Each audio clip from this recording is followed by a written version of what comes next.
Hello friends, welcome to all of you on my YouTube channel Sarkari Bharat. जैसा कि आप सभी लोगों की बहुत सारी डिमांड थी कि सर टॉपिक्स को कराइए। अब धीरे धीरे क्लासेस आपके लिए स्टार्ट हो चुकी हैं और प्रीवियस ईयर के जो भी क्वेश्चंस पेपर्स हैं वो भी आपको कराए जा रहे हैं। तो आज का जो अपना टॉपिक था वो था कि जो नेगेटिव वर्ड्स हैं और पॉजिटिव वर्ड्स हैं उनके बारे में। नेगेटिव वर्ड्स और पॉजिटिव वर्ड्स।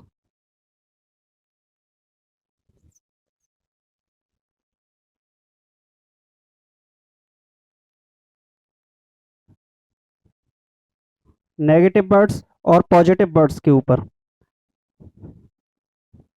अगर आप इस वीडियो को देखोगे तो कम से कम 10 नंबर का आपका पक्का हो जाएगा। कम से कम 10 क्वेश्चन आपको इसी वीडियो से मिल जाएंगे, सिर्फ 5-6 मिनट की वीडियो से। क्लियर? क्योंकि हर एक क्वेश्चन, ऐसा कोई क्वेश्चन नहीं होता सीटेट की सीडीपी के अंतर्गत तो कम से कम कि जिसमें ये वाला क्वेश्चन ना दिखे।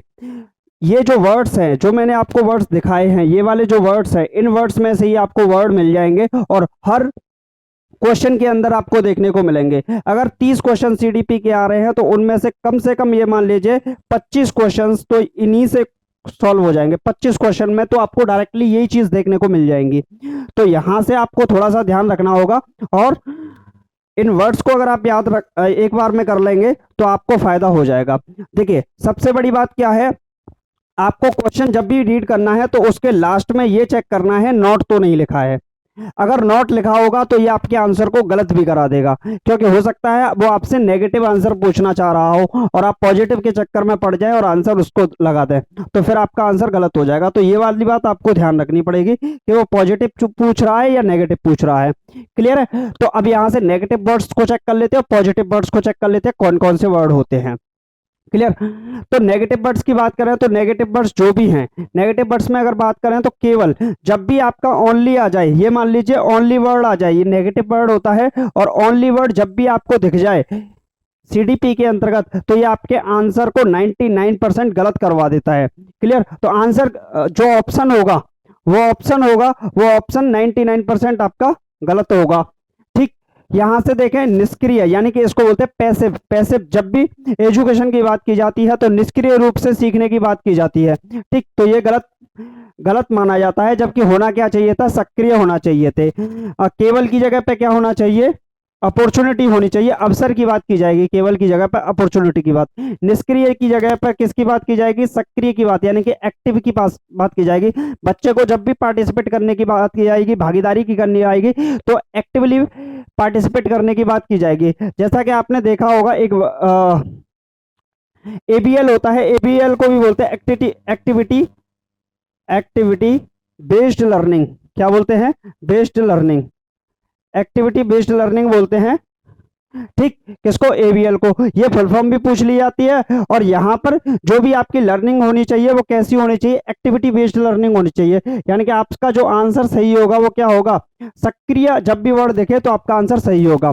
तीसरा जो वर्ड है वो है मानकीकृत, स्टैंडर्डाइज। देखिए, देखने में तो सही लगता है, देखने में ठीक लगता है कि ठीक है भाई, कोई दिक्कत नहीं है, मानकीकृत की बात कर रहा है। लेकिन ये मानकीकृत का मतलब होता है किसी एक पर्सपेक्टिव पर ही बात करना, दूसरे पर्सपेक्टिव पर बात करने की ये बात ही नहीं करेगा। तो मानकीकृत भी क्या हो जाएगा, आपका नेगेटिव वर्ड हो जाएगा, जो कि आपके आंसर को गलत करवाएगा। ये ध्यान रखना है। मानकीकृत की जगह पर आप वर्ड यूज कर सकते हैं क्यूरियोसिटी, यानी कि जिज्ञासा। आपके अंतर्गत क्या होनी चाहिए, जिज्ञासा होनी चाहिए। जब भी जिज्ञासा वर्ड दिख जाए, ये मान लीजिए 99% आपका आंसर क्या हो जाएगा, बिल्कुल सही होगा। क्लियर? पर आपको क्या चेक करना होगा, नोट चेक करना होगा, कहीं हमसे नोट तो नहीं पूछा, नेगेटिव तो नहीं पूछा है, ये बात ध्यान रखनी होगी। अगला है दंड की जब भी बात की जाएगी, सजा की बात की जाएगी, भय की बात की जाएगी। जब भी आप बच्चे को क्या करोगे, दंड की बात करोगे, उसे पीटने की बात करोगे, दंड देने की बात करोगे, उसको डराओगे, धमकाओगे या फिर उसे सजा देने की बात करोगे, तो फिर क्या होगा, ये आपके आंसर को गलत करा देगा भाई।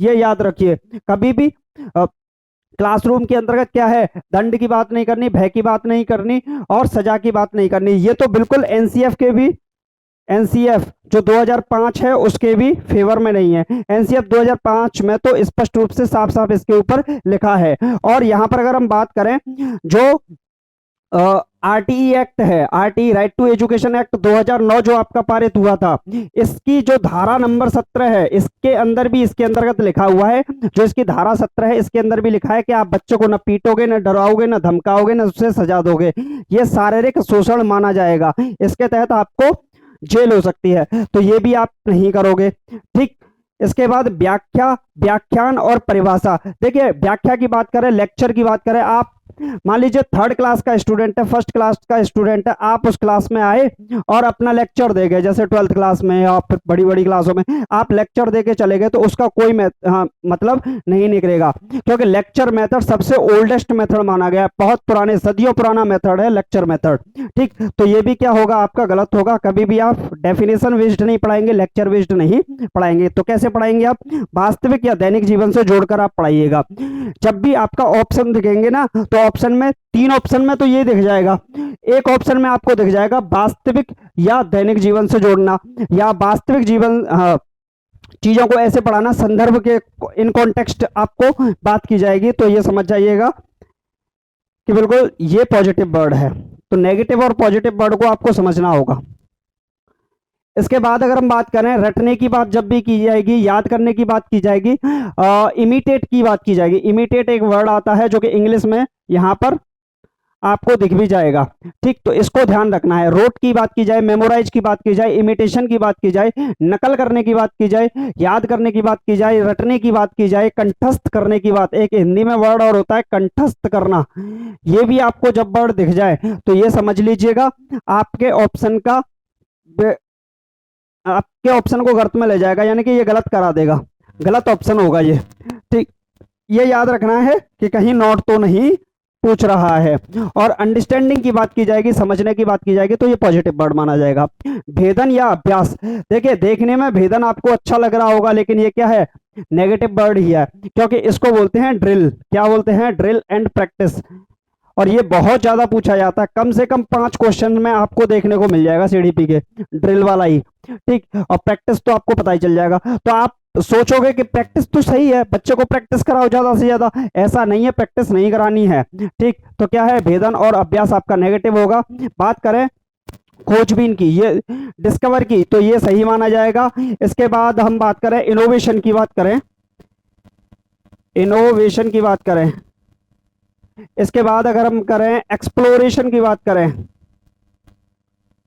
एक्सप्लोरेशन की बात करें, इसके बाद हम बात करें क्रिएटिव की बात करें, अगर ये सारे वर्ड आपको दिख जाए, discover, innovative, innovation, exploration, creative, creativity की बात की जाए, ब्रेनस्टॉर्मिंग की बात की जाए, तो ये सब पॉजिटिव वर्ड माने जाएंगे, ये सब नेगेटिव। पुस्तक केंद्रित नहीं करना है आपको, शिक्षक केंद्रित नहीं करना है, ठीक है, टेक्स्ट बुक बेस्ड नहीं करना है, पाठ्य सामग्री केंद्रित नहीं करना है, टीचर सेंटर्ड नहीं करना है। तो आपको करना क्या है भाई, तो आपको करना क्या है, इसको करना है चाइल्ड सेंटर्ड। क्या करना है, चाइल्ड सेंटर्ड करना है, बाल केंद्रित शिक्षा की बात की गई है। एनसीएफ 2005 जो है उसमें भी, और एनईपी 2005 मैंने आज भी पढ़ाया है, ये क्वेश्चन आया था, पेपर का ही क्वेश्चन था, पेपर में ही आया था। उसमें लिखा था कि जब बच्चे का जो बच्चे को कैसे पढ़ाना चाहिए, text book based, teacher based, child centred based, इस तरीके से लिखा था। तो ऑप्शन आपका क्या जाएगा, बिल्कुल सही जाएगा, चाइल्ड सेंटर्ड बेस्ड पे। हतोत्साहित की बात कभी नहीं करोगे आप, बच्चे को हतोत्साहित नहीं करोगे आप, क्या करोगे, उसे प्रोत्साहित करने की कोशिश करोगे, एनकरेज करने का प्रयास करोगे। तो ये तो वैसे ही पता चल गया होगा आपको। चलिए भाई नेक्स्ट। इसके बाद अगर हम बात करें कलन विधि, एल्गोरिथम की बात करें, कलन विधि की, देखिए आज एक सवाल मैं पढ़ा रहा था, उसमें कलन विधि को सही मान लिया था, लेकिन वो क्वेश्चन गलत था, उसका सभी को एक्स्ट्रा मार्क्स मिला होगा, ये पक्की बात है। ठीक, तो कलन विधि आपकी जब भी दिख जाए नेगेटिव वर्ड है, आपके आंसर को गलत कराएगी। आप समालोचनात्मक चिंतन की बात करेंगे, क्रिटिकल थिंकिंग की बात करेंगे, ये सही माना जाएगा। इसके बाद अगर हम बात करें पृथक्कीकरण की बात करें, नामांकित की बात करें, इसे बोलते हैं सेग्रीगेशन और लेबलिंग। यहां पर अगर आप वर्ड को याद करोगे, सेग्रीगेशन, लेबलिंग, एक वर्ड होता है रैंकिंग। रैंकिंग की जब भी बात करें, कंपिटिटिव की बात जब भी करें, प्रतिस्पर्धा की बात जब भी करें, ठीक, तो ये जब वर्ड भी आप ये जब भी वर्ड आपको दिख जाए तो ये मान लीजिए आपके आंसर को गलत कराएंगे। सेग्रीगेशन, लेवलिंग, रैंकिंग, कॉम्पिटिटिव, ये वर्ड जब भी आपको दिख जाए तो ये क्या कराएंगे, गलत कराएंगे। हिंदी में एक वर्ड आता है अलगाव, तो ये भी आपका क्या कराएगा, नेगेटिव वर्ड है जो कि आंसर को गलत कराएगा। सेंसिटिव जब भी वर्ड दिखे आपको, संवेदनशीलता दिखे, ये मान लीजिए आपके आंसर को सही कराएगा, संवेदनशील। देखिए ये वाला ऑप्शन आपको थोड़ा सा ध्यान रखना होगा, असेसमेंट वाला, फॉर्मेटिव असेसमेंट और समेटिव असेसमेंट, तो ये आपको ऑप्शन के हिसाब से रखना होगा। बाकी इसको मैं पढ़ाऊंगा, इसको आप यहाँ पर मत कीजिएगा अभी, ठीक, क्योंकि ये इंग्लिश सीडीपी के अंतर्गत है। नेक्स्ट है तुलना, कंपैरिजन की बात जब भी की जाएगी गलत की जाएगी, क्योंकि मैंने आप पहले ही बताया है। कॉम्पिटिटिव की बात की जाए, प्रतिस्पर्धा की बात की जाए, और अगर ऐसी बातें होती हैं तो बच्चों के अंदर क्या होता है, हीन भावनाएं पैदा हो सकती है, तो इस वजह से हम कभी भी कॉम्पिटिटिव यानी कंपैरिजन नहीं करते हैं, तुलना नहीं करते हैं, जो कि आपका गलत होगा। त्रुटियां या भ्रांतियां, त्रुटियां या भ्रांतियां, एरर्स की बात की जाए, मिसकंसेप्शन की बात की जाए, तो ये आपके आंसर को सही करेगी। ये डिपेंड करता है क्वेश्चन के टाइप पर, कैसा क्वेश्चन है उस क्वेश्चन के टाइप पर डिपेंड करता है कि ये आपको सही करेगा कि नहीं, तो इसको थोड़ा सा आपको ध्यान रखना होगा, क्वेश्चन पढ़ के ही आप इसका आंसर लगाइएगा।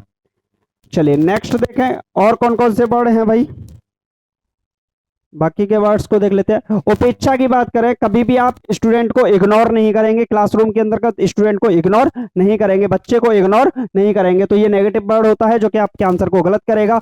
मदर टंग की बात की जाए, मातृभाषा की, तो ये पॉजिटिव वर्ड होता है जो कि आपके आंसर को 99% सही करता है। जब भी आप first class, second class, third class, fourth class, fifth class, इन स्टूडेंट को पढ़ाते हैं, कोई सी भी क्लास हो, उनको अगर मदर टंग उनकी मातृभाषा के अंतर्गत पढ़ाते हैं तो उनको बहुत अच्छे और बेहतर तरीके से समझ में आता है। तो मदर टंग की बात करें तो मदर टंग क्या हो जाएगा, ये आपके आंसर को सही करेगा।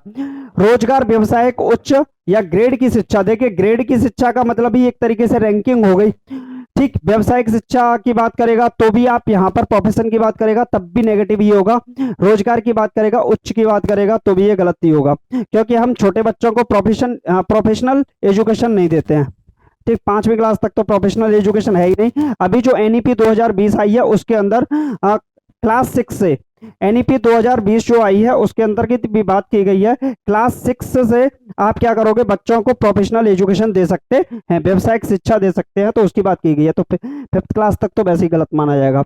बात करें बहुभाषिकता की, मल्टीलिंग्विज्म की, तो ये बिल्कुल सही माना जाता है। बच्चे को जब भी आप पढ़ाएं तो मल्टीलिंग्विज्म के अंदर, बहुभाषिकता के अंदर पढ़ाएं। और ये जो क्वेश्चन आता है ये आपका इंक्लूसिव क्लासरूम के अंतर्गत जब क्वेश्चन आएगा तो वहां पर ये वर्ड आपको देखने को मिलेगा, बहुभाषिकता, यानी कि एक ऐसा क्लासरूम जिसके अंदर बहुभाषी बच्चे हो सकते हैं, तो वहां संतुलन बनाने के लिए ये वर्ड आपको दिख जाएगा जो कि बिल्कुल सही करेगा आपके आंसर को।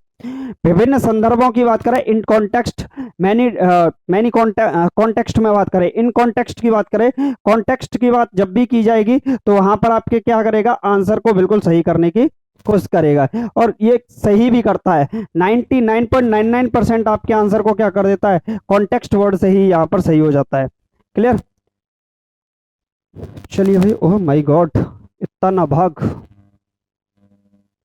काफी वर्ड्स हैं भाई, इसमें तो खत्म ही नहीं हो रहे। चलिए अभी और भी वर्ड हैं मेरे पास, भाग मत कालिया। चलिए नेगेटिव वर्ड कौन से हैं, अनुशासन की बात करेगा, डिसिप्लिन की बात करेगा तो ये भी नेगेटिव वर्ड ही माना जाएगा, जबकि डेमोक्रेटिक की बात करेगा, लोकतांत्रिक की बात करेगा तो ये पॉजिटिव वर्ड माना जाएगा। आप क्लासरूम को डिसिप्लिन बेस्ड बनाना चाहोगे या डेमोक्रेटिक बेस्ड बनाना चाहोगे, प्रजातांत्रिक बनाना चाहोगे या लोकतांत्रिक बनाना चाहोगे या अनुशासन बेस्ड बनाना चाहोगे। आप क्लासरूम को जब भी बात करोगे तो लोकतांत्रिक बनाने की कोशिश करोगे, क्योंकि 8th क्लास तक के बच्चे क्या होते हैं, अगर अनुशासित क्लास बनाने की कोशिश करोगे, 1st to 8th क्लास के बच्चों के लिए अनुशासित क्लासरूम बनाने की कोशिश करोगे तो फिर उनके अंदर एक डर का भाव पैदा हो सकता है। अनुशासन बनाओगे, सरकार आंख तो दिखाओगे ही दिखाओगे, और फिर ये गलत हो जाएगा। आप डंडे को भी दिखा सकते हो, ठीक, डराओगे धमकाओगे तो अनुशासन की बात नहीं होगी। आप कैसा क्लासरूम बनाने की कोशिश करेंगे, डेमोक्रेटिक क्लासरूम, प्रजातांत्रिक लोकतांत्रिक क्लासरूम बनाने की कोशिश करेंगे, ठीक। तो लोकतांत्रिक जब भी वर्ड दिखेगा आपको सही मानना पड़ेगा। चलिए इसके बाद नियंत्रण, कंट्रोल, आप बच्चों को कंट्रोल नहीं, आप क्या करोगे, उनके अंदर डिस्कशन पैदा करोगे, चर्चाएं कराओगे, आप इमोशंस, संवेग की बात करोगे। खाली स्लेट, ब्लैंक पेपर, बच्चे को ब्लैंक प्लेट या कोरी स्लेट के रूप में भी माना जाता है। तो खाली स्लेट आप बच्चे को ये गलत कराएगा। लर्निंग बाय डूइंग जब भी दिख जाए, करके सीखना, ये आपके आंसर को सही कराएगा। हस्तपरक अनुभव, हैंड ऑन एक्टिविटी की जब भी बात होगी तो ये आपके आंसर को क्या कराएगा, सही कराएगा। चलिए भाई, तो यही वर्ड्स थे, बाकी और जो भी वर्ड्स होंगे धीरे धीरे मिलते जाएंगे, हम आपको बताते जाएंगे। ठीक है, तो नेक्स्ट वीडियो के अंदर उनको भी देख लेंगे। चलिए, तो नए टॉपिक्स के साथ फिर मिलते हैं कल। Bye bye. सब्सक्राइब वगैरह कर लीजिएगा भाई, तो रह जाओगे।